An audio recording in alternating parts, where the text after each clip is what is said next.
Right now I'm going to tell you why most personality tests are complete junk science. If you want to change your life in any specific way, you need to start by changing your identity. Your identity is the first place to start, but for most people, they actually try to change their behavior without changing their identity.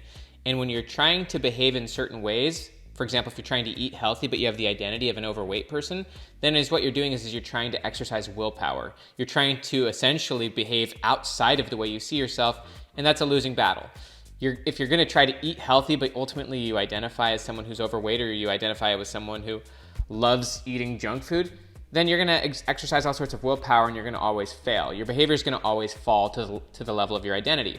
And so the first place you want to start is by changing your identity. You need to define out your future self. There's a lot of research in positive psychology that shows you want to define out your best possible self. 5 to 10 years into the future, you can really choose any timeline, but you start with your future self, because then that becomes the basis of your current identity. And then you use your future self as the basis of your new identity. You start telling people about your future self. You start acting as your future self. And over time, it becomes habituated. It becomes who you are. But it is a process. The easiest way to ultimately do it is first define out your future self, write it in your journal, then tell people who you want your future self to be, and stop overly identifying with your current self. Once you start telling people about your future self, and as you start to build an environment around your future self, you start to have accountability partners, you start investing money in coaches, mentors, you start removing the people in your life that really want you to stay your former self. As you start doing this, your behavior will slowly integrate. Your behavior will slowly come. You don't have to be so hard on yourself. The goal is not perfection. The goal is that your average behavior over time improves. So for example, if you look at your life over the last month, let's just say the last month, did the last month's behavior look more like your future self than the one before? So you don't need to be perfect on a daily basis. It's more like, on average, are you starting to see your future self show up? Are you starting to see evidence of your future self? But you got to start with your identity. And in this video, I'm going to talk about one of the things that ultimately caps or limits your identity, and that's personality tests. Those tests actually are one of the worst things you can do for your identity. Those tests create what Carol Dweck would call a fixed mindset. They also create psychological rigidity, where if you have a locked-in identity, then you're very rigid. If you think you're an introvert, for example, then you're very rigid. You're not willing to do things that maybe someone who is extroverted would do. You put very tight constraints around what you can do, and you say, I can't do that. You create a really heavy box around yourself. That's why people like to label themselves, honestly. Labels create a box, and they stop you from being flexible outside that box. And there's a lot of research ultimately that shows that psychological flexibility is the fundamental way to learn. You've got to be willing to step outside that box, face uncertainty. It takes courage and commitment to step outside that box, but you want to become increasingly flexible with uncertainty, flexible in new situations. And ultimately then, as you do that, you build extreme confidence. And as you build more confidence, you stop overly defining your current self. By the way, down below is access to a free peak state checklist. It's a morning routine checklist that's been downloaded literally over 800,000 times. You can click the link, get access to that, and also please click the thumbs up and subscribe to the channel. Right now I'm going to tell you why most personality tests are complete junk science. First things first, I'll start with the one personality test that is not junk science, and that's the Big Five. There's a test called the Big Five personality factors. It's the one that psychologists actually use. It's been psychologically validated, and it has 5 factors. And I'm off the top of my head, we'll see if I can get all those, but there's extroversion, there's openness to new experiences, there's neuroticism, there's conscientiousness, and then there's agreeableness. So all of those are just aspects of personality. And how that test works is you take the test and it gives you a score on like a percentile rank. A percentile rank means that there's usually like a bell curve. And the bell curve means that most people are going to be in the middle, and then there's going to be some outliers on the edges. So you may actually be an outlier when it comes to extroversion. You may have way high extroversion, or you may have way low extroversion, meaning that you're more introverted. But what the research shows on the Big Five is that these things are flexible and adaptive. Actually, these things change over your life way more than you expect they would. Like, there's longitudinal research where they study people at age 14, and then they study those same people on these types of factors in like their 70s, and there's no correlation. Like, they're totally different people. There's also research that shows that you can proactively change any of these. If you want to become more conscientious, which is more organized and more goal-oriented, you can do that. You can also become more emotionally intelligent, which is the opposite of being neurotic. So if you are emotionally neurotic and you get thrown off and you're rigid emotionally and stuff like that, you can obviously develop your emotions. You can become a lot more emotionally centered. You can learn how to emotionally regulate. You can also become more extroverted. And there's a lot of research that shows that optimistic and extroverted people actually live a lot longer. And so extroversion and introversion, the goal is actually that you don't overly identify with any of these things. You actually just set goals, and then you use your goals as the basis for your personality. So whatever your future self is, whoever it is you want to be, you then use that as the basis for who you become. So if you ultimately have the goal of becoming a good public speaker, or if you have the goal of becoming really good with money, you use your view of your future self and you use your goals as the basis for the personality you develop. The problem for most people is that they do the opposite. They overly define their current personality, and then they set goals that they think fit their personality. So in other words, they are fitting their view of their future based on the rigid and very boxed in view of themselves. And that's what people are taught to do. They're taught to find themselves, figure out who you are, go find yourself, and if you need to, use one of the trendy personality tests. And once you've found and discovered yourself, then just be true to that self. And don't do anything outside of your strengths or weaknesses, or don't do anything outside of your natural strengths. Discover yourself, and then you can set the goals and live the life that's within that box, within your comfort zone. That's a very shallow way of living. There's a great book called So Good They Can't Ignore You by Cal Newport, and one of the things he talks about is the myths of trying to find your passion. Instead of trying to find your passion, which is a very self-obsessed view, what you want to do instead is you want to identify rare and valuable skills in the marketplace, and then you want to develop those rare and valuable skills. And as you develop those rare and valuable skills, passion will follow. So what most people think is that passion is the starting point. Instead of passion being the starting point, passion ends up being an organic byproduct. When you just develop rare and valuable skills, once you get really good at something, you become passionate about it. And so the same is true of your personality. Rather than trying to have personality at the front end, you actually define who you want to be, and then your personality develops, just like passion develops. You decide who you want to be. But ultimately, here are the reasons why most personality tests are garbage. And these are all tests outside of the Big Five. And by the way, the Big Five would never give you a label. So for example, the Myers-Briggs test has 16 types. According to research in psychology, there's no such thing as a personality type. Personality types, that is not how human beings work. Human beings are a lot more situational, a lot more contextual.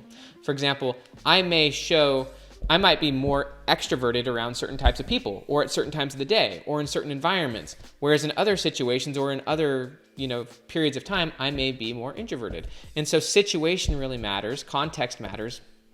And what's funny is that the type-based personality test, they give you an identity, they give you a label, they give you a type, and then they assume that that's who you always are. That commits what psychologists would call the fundamental attribution error. The fundamental attribution error is assuming that people act because of purely their character or their personality, rather than the fact that they're acting the way that they do because of situational factors. So for example, if someone cuts you off on the road and they're speeding, you commit the fundamental attribution error if you say, that is just a bad person who fast drives. Whereas if you got to understand their context better, if you got to understand their situation better, you'd maybe understand why they're speeding in the moment. So situations really matter. Situations shape people, situations shape your behavior. And so you can't ignore the power of situation. And one of the things that type-based personality tests like Myers-Briggs do is that they give you a score and they assume that you're always going to be that same person, which is hugely naive. It's ridiculous. Let me just say from the beginning, any test that gives you a type, so this is the Myers-Briggs, the Enneagram, color code, DISC, anything that gives you a type and sticks you in a broad category and assumes that you're always going to fit that category is junk science. Myers-Briggs is junk science, Enneagram is junk science, color code, DISC, all of those tests are junk science. Can you get some good information out of those tests? Sure, probably. But the problem with those tests is a few-fold. One is first off, they give you a label and they assume that label is always true. Research shows that that's not the case. Actually, when you overly adopt a label, you end up becoming very mindless. That's what Ellen Langer calls it. She's a Harvard psychologist. When you adopt a label, labels create tunnel vision, and tunnel vision is what you focus on. It creates what is called inattentional blindness, where you're not aware of what's going on around you because you're so focused on one thing. So if I think I'm depressed, and I've labeled myself as depressed, or if I think I'm an introvert, then I will be blind to all of the times when I'm actually acting outside the label. In other words, I'll be mindless. And so labels create mindlessness. They also create psychological rigidity or emotional rigidity. You've created such a box around your identity that you stop being flexible to situations outside of that identity. So if you've defined yourself as depressed, or if you've defined yourself as an introvert, then you're going to be very emotionally inflexible. You're not going to even try because you're not going to act in ways outside of your label, or you're going to try not to. You're going to handicap yourself. And so you become very rigid, which stops you from learning. Another thing that it stops you from doing is it stops you from imagining a future self that has attributes that are different from this label. So if you've really taken on one of these tests, this Myers-Briggs, this Enneagram, and you've really given yourself some labels, you're really building all sorts of walls around your current identity and your current self. And essentially what you're doing is you're creating limitations. I think that's what Jim Quick said. He said, labels create limitations. And so you've really boxed in yourself as far as who I am and what I can do. And that obviously shatters, or it blocks your imagination towards imagining your best future self, or your future self as someone with a different aspect and different characteristics. So not only does it create emotional rigidity and mindlessness and inattentional blindness, but it also stops you from imagining your best possible self as someone totally different. And as I've already said, there's a lot of research that shows if you want to boost your optimism, you want to imagine your best possible self. Also, if you want to engage in what psychologists call deliberate practice, which is how you develop mastery and skills, you need to have imagination. You need to imagine your future self. You need to have clear goals, and you need to see your future self with skills, abilities, attributes, and characteristics that are way beyond your current self. You have to see that, and then you need to ultimately get training and coaching and go through the process of going from where you are to where you want to be. But if you have high levels of imagination, and then if you're willing to go through the learning process of going from here to there, you can change. That's what all the research shows. If you set clear goals, you can change your personality, but also you can become your desired future self. You do that through deliberate practice. You do that through coaching and training. You do that by changing your identity and then ultimately changing your behavior, changing the system around you, and then over time, you start to see yourself as who you imagine yourself to be, and your results start to show. And you can do that in any area of your life. You can do that with money. You can go from someone who is broke to someone who sees themselves as wealthy, and then you ultimately study, train, get mentors, get training, and ultimately then you become to see yourself as that person. You behave as that person, and all of a sudden it becomes your new normal. You can do that with any goal, with fitness, with relationships. You can be someone who's not very good at relationships to someone who's amazing at relationships. But you have to first start with imagination. And even Albert Einstein himself said that imagination is more important than knowledge. But the primary personality tests out there that give you a label ultimately shatter and stop you from having an imagination. And what you do is you've just built huge walls around yourself and what's possible to you. You've become mindless. You've stunted your imagination. And then you just create a fixed mindset for yourself. And so that's ultimately the end of it, is that personality tests create a fixed mindset. And you really don't need them. I'll tell you, they really don't help. The thing that you would want more than personality tests, even the Big Five, I find that the Big Five isn't really that useful. I've taken it. I've even let my kids take it. We get their percentile scores. There's obviously a lot of problems with taking personality tests. There's a lot of research that shows that the environment you're in when you take the test determines in a lot of ways how you take it. For example, there was a study that broke the participants into two groups. One of the groups took a personality test, and then they took the same personality test 2 weeks later. Their scores were pretty similar. 2 weeks isn't very far apart. If you take a test and you take it a year later, you're going to get different scores.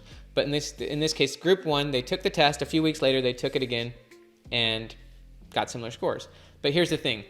In that case, there was someone who gave them the personality test. There was someone who distributed the personality test. And in that case, the same person distributed it at time one and at time two a few weeks later. Well, the group two took the same test, and then a few weeks later, they took the same time interval, they took the test again. The only difference was that there was a different test administrator. At time one, someone gave them the test, and at time two, a different person gave them the test. And just by having someone give them the test that was a different administrator, the scores were non-correlated. In other words, they answered the questions really differently based on who gave them the test. And there's a lot of research that shows that your mindset when you take the test, your emotions, or the reasons why you take the test heavily determine why you take the test. And so these scores aren't really that reliable anyways. Here's what you're much better off doing. Define your future self And then use your journal regularly to write out your goals and to regulate your emotions. When you're going through highs and lows, you end up writing about your struggles, writing about your goals, writing about your thoughts, getting really self-aware through journaling, but also using your journal as a tool for self-creation. Also having people around you who support and help you with your goals. Just as one example for myself, I have a financial advisor. He's someone who helps me clarify my future self. Just as an example, a few years ago, I did not necessarily identify with someone who was really good with money. I had aspirations to become good with money, but I didn't fully identify with someone who's good at money. I now currently, my current self compared to my former self, I really identify as someone who's much better with money than my former self did. But a lot of that has to do with the fact that I've got this financial advisor and other mentors who really teach and train me how to think about money, but also train me to think even better about money and have a bigger view of my future self than my current self. And so I now make much better decisions, but I also have a much better environment and system around me, much better people around me to support me and to encourage me to even expand my view of my future self further, to expand my view of what's possible for me. That is actually a theory in psychology called the self-expansion model. According to the self-expansion model, no person is a floating entity that's unimpacted by other things. We're not just self-contained entities.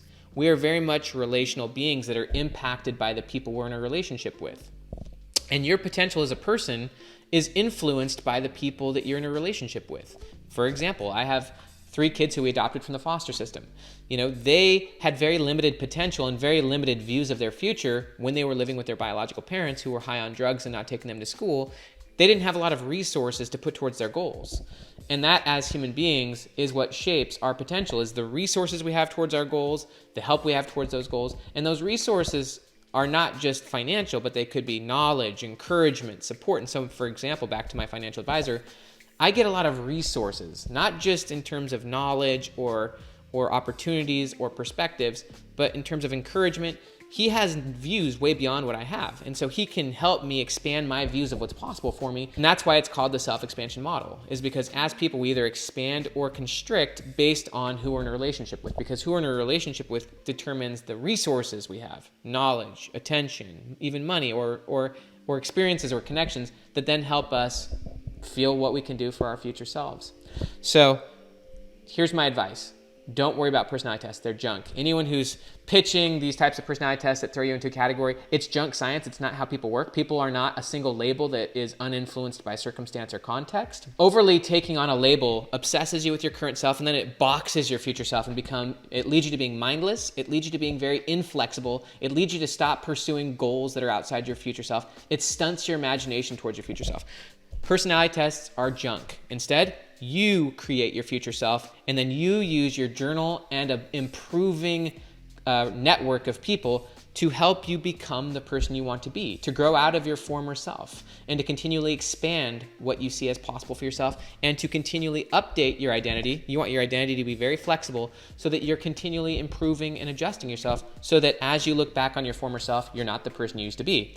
As the British philosopher Elaine de Botton said, anyone who's not embarrassed by who they were 12 months ago didn't learn enough. As you grow, as you set future self goals, and then as you go through the deliberate practice process, as you use your journal and your improving network to ultimately adapt and refine your behavior, your habits, and things like that, then you transform so much that as you look back on your former self, you're blown away by how much you grew. And you can then apply what Dan Sullivan calls the gap in the gain, where as you're pursuing big goals, you're always measuring your current self against your former self, and you're recognizing more and more how much you've transformed. That then gives you confidence and motivation because you're seeing progress and you're appreciating the improvements you make. So forget about the personality tests. Instead, you define who your future self is, and then you become more psychologically flexible. You become better at regulating your emotions, and you increase your network around you that helps you expand as a person. I'm Dr. Benjamin Hardy. On this page, you can go ahead and get access to the next video in the Future Self series. Have an amazing day. Also, please, if you haven't done so, click the thumbs up button and subscribe to the channel. Have an amazing day.